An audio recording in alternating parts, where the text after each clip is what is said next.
जय माँ वैभव लक्ष्मी। सुख समृद्धि और उन्नति के लिए हर शुक्रवार पढ़ें वैभव लक्ष्मी व्रत कथा। होगी माता जी की महाकृपा। वैभव लक्ष्मी व्रत कथा पूजन विधि जाने इस व्रत को कैसे किया जाता है और इस व्रत की क्या कथा है। कैसे शीला ने अपने पति को इस व्रत के द्वारा गलत संगति से मुक्त करवाया और उनका जीवन सुखमय हो गया। पढ़ें विस्तार पूर्वक वैभव लक्ष्मी जी की कथा। पाएं माता लक्ष्मी जी की महाकृपा। वैभव लक्ष्मी व्रत शुक्रवार के दिन किया जाता है। इस व्रत में देवी लक्ष्मी जी के अष्ट लक्ष्मी स्वरूप की पूजा की जाती है और व्रत की कथा का पाठ किया जाता है। कहते हैं जो मनोकामनाएं पूर्ति के लिए कम से कम 11 अथवा 21 शुक्रवार को वैभव लक्ष्मी का व्रत रखना चाहिए और फिर उद्यापन करके इस व्रत का समापन करना चाहिए। आइए जानते हैं वैभव लक्ष्मी व्रत कथा की पूरी पूजा विधि विस्तार पूर्वक से। शुक्रवार वैभव लक्ष्मी व्रत कथा की विधि। धन के लिए माँ लक्ष्मी जी की पूजा का विधान है, लेकिन माँ लक्ष्मी जी के वैभव लक्ष्मी स्वरूप की पूजा का विशेष महत्व माना जाता है। यह व्रत शुक्रवार के दिन रखा जाता है। यह व्रत स्त्री ही नहीं बल्कि पुरुष भी रख सकते हैं। इस व्रत से व्रती की सभी मनोकामनाएं पूरी होती हैं। सुख समृद्धि और सौभाग्य में वृद्धि होती है। आइए जानते हैं क्या है इसकी व्रत कथा। एक बड़ा शहर था। इस शहर की आबादी लाखों में थी। देश के कोने कोने से रोजगार की तलाश में आए लोग जब शहर में आते थे तो उनके पास कुछ भी नहीं होता था। उनकी एकमात्र इच्छा रहती थी कि उनको किसी तरह से 2 समय की रोटी मिल जाए। मेहनत मजदूरी करके अपने बच्चों का पेट पाल लें, बस प्रभु के गुण गाएं। वैसा देखा जाए तो मानव की इच्छाओं की कोई सीमा नहीं होती है। शुरू में वह यही सोचता है कि उसे 2 समय की रोटी मिल जाए। प्रभु की यही सबसे बड़ी कृपा होगी। इसके लिए वह मंदिरों में जाते हैं, तीर्थ यात्रा तथा कथा सुनते हैं और जब उन्हें 2 समय की रोटी मिलने लगती है तो उनके मन में कुछ और विचार उठने लगते हैं कि कैसे उनकी आय बढ़े, उनके पास धन हो, रहने के लिए बढ़िया मकान हो, पहनने के लिए अच्छे कपड़े हों, सवारी के लिए कार या स्कूटर हो। किसी ने ठीक ही कहा है कि भूख की एक सीमा है जिसे खाना खाते ही पूरा कर लिया जाता है, परंतु लालसा की तो कोई सीमा नहीं होती। लाखों करोड़ों के सपने, सुख शांति और मौज मस्ती की आशाओं की लालसा करने वाला इंसान यह भूल जाता है कि यह द्वारे उसे मृत्यु की ओर लिए जा रहा है। मानव जीवन इतना बड़ा कहाँ है जिस पर हम भविष्य का इतना बड़ा बोझ लाद देते हैं। हम काम, क्रोध, लोभ, मोह, अहंकार में अंधे होकर उस प्रभु, उस महाशक्ति को भी भूल जाते हैं जिसने संसार को जन्म दिया है, जो जीवन देता है और वही मृत्यु भी देता है। कलयुग में तो ऐसा ही होता है। पाप की परछाइयाँ लंबी और गहरी होना शुरू हो जाती हैं। धर्म व्यापार बन जाता है। अधर्मी खूब फलते फूलते हैं। इस बड़े शहर में धीरे धीरे धर्म कम होता जा रहा था और धर्म बढ़ता जा रहा था। इसी शहर के एक मोहल्ले में गीता और सुरेश पति पत्नी के रूप में बड़ी प्रेम पूर्वक से रहते थे। उनका एक छोटा सा घर था, यानी घर के नाम पर एक छोटा सा कमरा था। उसी में रसोई, उसी में सोना, उसी में खाना पीना, यही था उनका घर। सुरेश किसी मिल में नौकरी करता था। गीता घर का सारा काम काज करती और उसने अपने छोटे से घर को इतना साफ सुथरा रखा था कि मोहल्ले की औरतें अक्सर कहती थीं, घर की साफ सफाई रखना तो हमारी गीता बहन से सीखे। यह बात तो गीता भी जानती थी कि इस शहर में अच्छे लोग कम और बुरे अधिक हैं। उसी के अड़ोस पड़ोस में कुछ औरतें ऐसी थीं कि जो दिन भर एक दूसरे की चुगलियाँ करती थीं। दूसरों के घर में झांककर उनकी बुराइयाँ ढूंढना उनका सबसे पहला काम था। अपने घर में भले ही उनको कोई खबर न हो, मगर पूरे मोहल्ले की खबर तो उनके पास यूँ रहती थी जैसे मोहल्ले की डायरी लिखने का काम प्रभु ने उन्हें सौंप रखा हो। गीता को उनकी यह बातें पसंद नहीं थीं। पहले तो उसे घर के काम काज में ही समय नहीं मिल पाता था। दूसरा, पति की सेवा करना सबसे बड़ा धर्म था। पति की लंबी आयु और उन्नति के लिए वह हमेशा ईश्वर की उपासना में लगी रहती थी। मोहल्ले की चुगलखोर औरतों को गीता की अच्छी आदतें कैसे पसंद आ सकती थी। वो यह कहने लगी थी, गीता में तो बड़ी अकड़ है, जो किसी से बात करना पसंद नहीं करती, शायद इसलिए कि बड़ी सुंदर है। उसे अपनी सुंदरता पर बड़ा गर्व है। उसे यह नहीं पता कि जिस मोहल्ले में रहते हैं वहाँ सबसे मित्रता करते हैं, उनके साथ मिलकर बैठते हैं। यदि वह किसी के पास दुख सुख बांटने के नहीं जाएगी तो कल उसके पास कौन आएगा। इसी प्रकार भांति भांति की बातें किया करती थी। इन सब की बड़ी बहन जानकी देवी थी, जो पूरे मोहल्ले को अपनी उंगलियों पर नचाती थी। बहन जानकी देवी ने अपनी एक कीर्तन मंडली बना रखी थी, जो घर घर में जाकर कीर्तन करती थी। गीता को ऐसी औरतें बिल्कुल पसंद नहीं थीं, जो कीर्तन करते समय भी एक दूसरे की चुगलियाँ करती हों। यही कारण था गीता ने कई बार उनको टोकते हुए कह दिया, देखो बहन जानकी देवी, मैं आपसे हाथ जोड़कर प्रार्थना करती हूँ, पूजन एवं कीर्तन करते समय किसी की चुगली मत किया करो। किसी की बुराई करने से तो अच्छा है आप उस समय प्रभु का नाम लें, इससे आपका जीवन भी सफल होगा और बुराइयों से भी बच जाओगी। गीता की इतनी बात सुनते ही जानकी देवी को क्रोध आ गया। क्रोध के मारे उसके चेहरे का रंग लाल हो गया। वह कड़क कर बोली, ओ कल की छोकरी, क्या तू मुझे बताएगी कि मुझे क्या करना है? अभी शहर में आए 2 साल हुए हैं, गांव का गोबर अभी हाथों से उतरा नहीं और हम शहर वालों को अकल सिखाने लगी है, गवार कहीं की। देखो बहन, मैं गवार हूँ या कुछ भी हूँ, मैं प्रभु भक्ति में पूरा विश्वास रखती हूँ। मैं ही अच्छी तरह जानती हूँ भक्ति में ही शक्ति है। भक्ति ढोल क्या चिमटे बजाने से नहीं होती, बल्कि सत्य के पथ पर चलने से होती हैं। इसलिए ईश्वर का यही सिद्धांत है, यही शिक्षा है, किसी का बुरा मत करो। मैं तो हर जीव आत्मा में रहता हूँ, तुम मेरी तलाश में क्यों भटक रहे हो? यदि तुम सत्य और विश्वास का सहारा लेकर अपनी आत्मा में मुझे तलाश करोगे तो मैं तुम्हें अवश्य मिलूंगा। इस बात को सुनकर जानकी देवी और उसके साथी सब मिलकर गीता का मजाक उड़ाने लगी थीं। गीता जानती थी यह लोग पाप करने वाले हैं, इनकी पूजा तो केवल ढोंग है, दिखावा है, इनके मन काले खोटे हैं, इनके अधिक बोलने का कोई लाभ नहीं। इनकी कीर्तन मंडली खूब धन कमा लेती है, ईश्वर के नाम पर व्यापार, दुर्गा के नाम पर लूट छीछी घिन होने लगी थी। गीता को इन सब से उसने अपने घर में पूजा पाठ करना शुरू कर दिया। इन लोगों से दूर रहने लगी। उधर सुरेश बुरी संगत में पड़कर शराब पीने लगा, जुआ खेलने लगा। गांव से आया सीधा सादा सुरेश शहर के साथियों में ऐसा फंसा कि उसे बुरी आदतें लग गईं।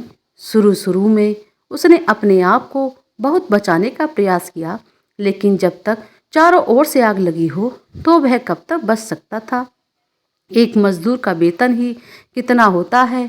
सारा महीने मेहनत करने पर जो कुछ उसे मिलता था उससे वह घर की 2 समय की रोटी ही चल सकती थी। मकान का किराया, दुनियादारी, कपड़े लत्ते, यह सब कुछ उस वेतन से ही चलता था। लेकिन जब इस वेतन से शराब पिया जाए, चरस गांजा पिया जाए, जुआ खेला जाए तो घर कैसे चलेगा? गीता बेचारी बहुत दुखी हो गई, अंदर ही अंदर घुलने लगी। पति को मना करती तो उल्टी उसे मार पड़ती, गालियां सुनने को मिलती। घर में आकर वह इतना हल्ला करता कि उसे लोगों का उनका मजाक उड़ाने का मौका मिलता। वह अंदर ही अंदर टूटने लगी थी, हर समय उदास रहने लगी थी। अपने मन की आग को शांत करने के लिए आंसू बहाती रहती। परदेश में उसका कौन था जो सहारा उसे देता? वह तो अकेली पड़ गई थी। आज जाकर उसे प्रभु का ही आसरा था। माँ दुर्गा ही उसे सहारा देंगी। माँ लक्ष्मी जी जो इस घर से रूठ चुकी हैं। सुरेश ने घर के बर्तन तक बेच डाले थे। इतने बड़े संकट में भी उसने प्रभु का विश्वास नहीं छोड़ा, माँ दुर्गा की उपासना नहीं छोड़ी। उसे पूर्ण विश्वास था कि एक दिन माँ उसके सारे संकट को हर लेंगी। एक दिन जब घर में खाने को कुछ नहीं बचा था। वह 2 दिन से भूखी थी। जिस दुकान से खाने पीने का सामान उधार मिलता था, उसने इसलिए उधार देने से मना कर दिया क्योंकि उसके पिछले रुपये ही नहीं दिए गए थे। इस युग में तो जिसके पास लक्ष्मी जी नहीं, वह तो भूखा मर जाएगा। गीता माँ लक्ष्मी जी के चित्र के आगे हाथ जोड़ बैठकर रोने लगी। माँ ने उसकी आंखों से टपकते आंसू देख लिए थे, उसके हृदय के दुख जान लिए थे। गीता रोए जा रही थी, साथ में यह माँ लक्ष्मी जी का पूजन भी कर रही थी। माँ लक्ष्मी जी, मुझे बचा लो माँ, मुझे बचा लो। देखो मेरी क्या घर की हालत हो गई है। मुझे 2 दिन से भूखी हूँ। मेरा पति बिगड़ चुका है। घर में लक्ष्मी जी आप बैठी हैं, परंतु आपका नाम दूसरा स्वरूप जो इस संसार में माया है, वह घर में नहीं है। उसके बिना जीवन नहीं माँ, मुझे बचा लो, मुझे बचा लो माँ, मुझे शक्ति दो, मुझे शक्ति दो, मेरे पे कृपा करो, इस घर को बचा लो माँ, आप पे मेरा अंतिम आसरा हो। तुमने मुझे नहीं बचाया तो मैं तुम्हारे चरणों में ही जान दे दूंगी। अब तो मेरा ही अंतिम निर्णय है। यह कहती हुई गीता माँ लक्ष्मी जी के चित्र के आगे गिर गई। उसी समय घंटियाँ बजने लगीं। शंख की आवाज़ बहुत तेजी से आने लगी। गीता के उदास चेहरे पर अपने आप खुशी की लहर दौड़ गई। तभी उसके कानों में आवाज़ आई, बेटी गीता, तुम्हारी आराधना सफल हो गई है। तुमने इतने बड़े संकट में मुझ पर विश्वास नहीं छोड़ा है, अपनी श्रद्धा में कोई कमी नहीं आने दी, इसलिए मैं तुम पर बहुत प्रसन्न हूँ। गीता, एक तू ही पतिव्रता धर्म में पूरी खरी उतरी है। अपने पति की सेवा में तूने कोई कमी नहीं रखी। दूसरा, तूने पूरे मुझ पर विश्वास नहीं छोड़ा। यह सब तेरी अग्नि परीक्षा ही थी जिससे तू पूरी खरी उतरी है। गीता बोली, हे जगत माता, मैंने आपसे आज तक कुछ नहीं मांगा है, परंतु आज मैं मजबूर हो गई हूँ माँ। आज पहली बार आपसे इस घर की खुशियाँ मांग रही हूँ माँ। मुझे धनवान बनने की कोई लालसा नहीं, मुझे तो जीने के लिए धन की आवश्यकता है जिससे हम खाना खा सकें। मेरे बिगड़े हुए पति को सुधार दो माँ। जाओ बेटी, अपने आप को संभालो। मैं तुम्हारी मनोकामनाएं पूर्ण करने के द्वारे खोल रही हूँ। उठो, अपने घर के द्वारे खोलो। गीता के अंदर न जाने कहाँ से अनजानी शक्ति आ गई थी। वह माँ लक्ष्मी जी के चरणों से उठकर अपने घर के द्वारे की ओर गई और सामने ही तिलकधारी ब्राह्मण को खड़े पाया। बेटी गीता, जय माँ लक्ष्मी जी बोलो, जय माँ लक्ष्मी जी। गीता ने पूरी शक्ति से कहा, देखो बेटी, मैं माँ लक्ष्मी जी के मंदिर का पुजारी हूँ। माँ के आशीर्वाद से ये 2 बोरी आटा और साथ में दालें और घी, यह सब खाने की सामग्री है, तुम्हारे घर पहुँचाने का आदेश हुआ है। आप धन्य हैं महाराज, आप धन्य हैं।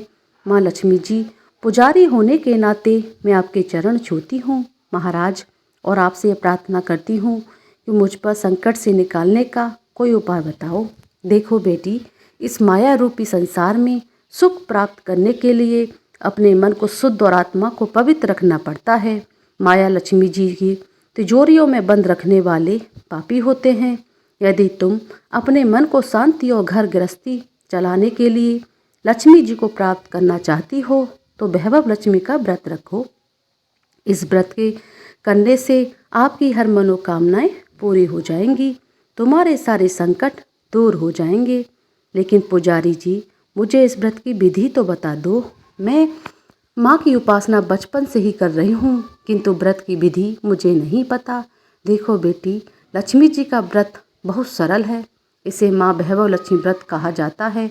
जो भी प्राणी सच्चे मन से इस व्रत को कर लेते हैं, उसकी सारी मनोकामनाएं पूरी हो जाती हैं, उसे हर प्रकार की सुख संपत्ति प्राप्ति होती है।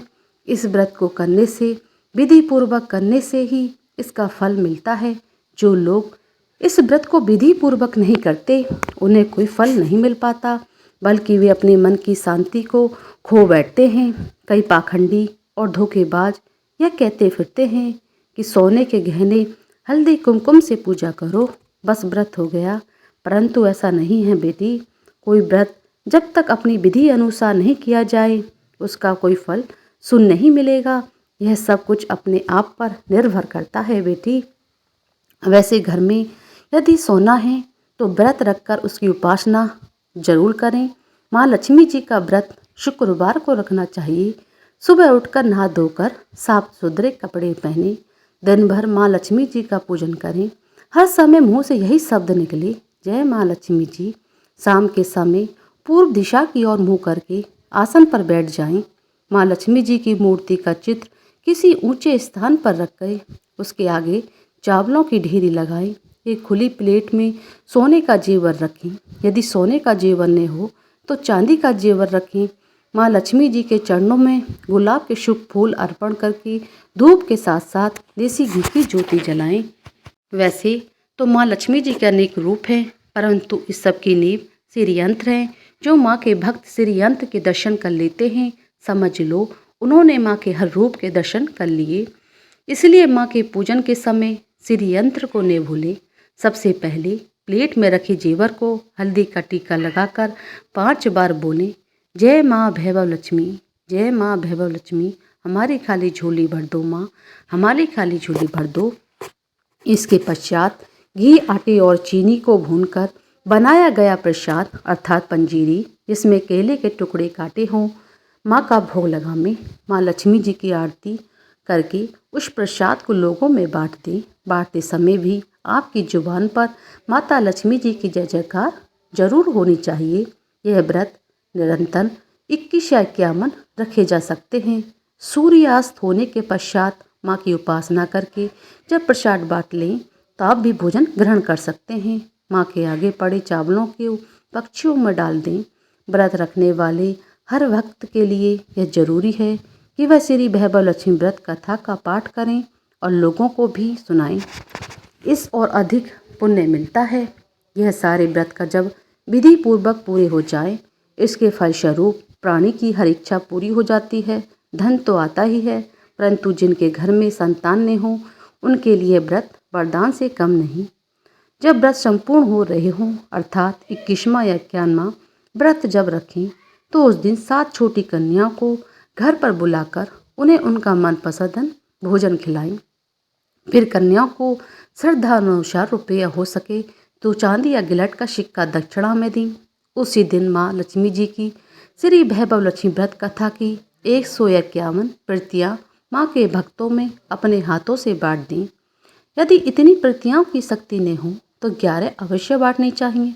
माँ की प्रतिमा के आगे बैठकर दोनों हाथ जोड़कर उनसे प्रार्थना करते हुए कहें, हे माँ, आपकी और प्रभु की कृपा से मैंने आपके व्रत विधि पूर्वक पूरे किए हैं। इसलिए हे माँ, आप हमारी इच्छाएं पूरी करें, हमारी मनोकामनाएं पूरी कर दो माँ।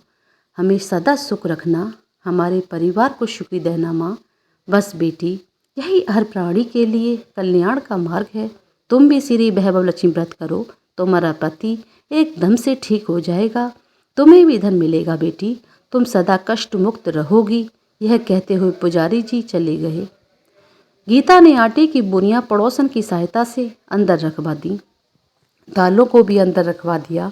माँ लक्ष्मी जी की उपासना तो कर रही थी, परंतु विधि अनुसार नहीं कर पाती थी।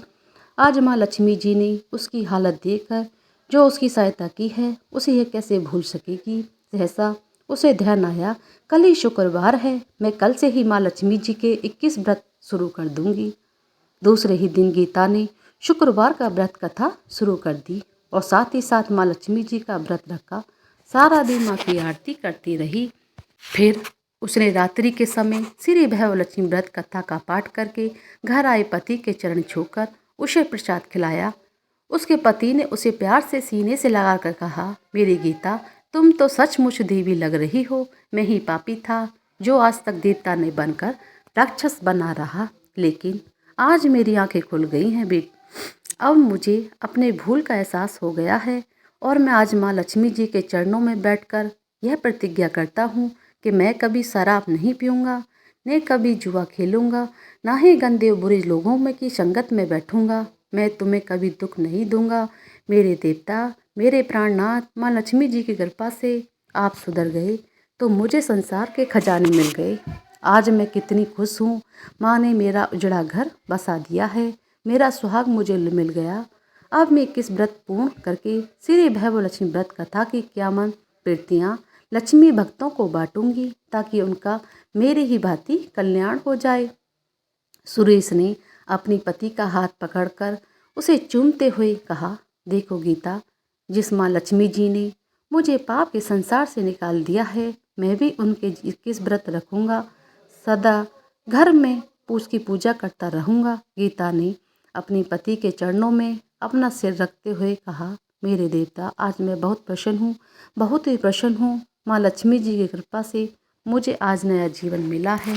बोलिए वैभव लक्ष्मी मैया की जय, वैभव लक्ष्मी माँ की आरती। ओम जय लक्ष्मी माता, मैया जय लक्ष्मी माता, तुम्हें को निस दिन सेवक हरि विष्णु दाता।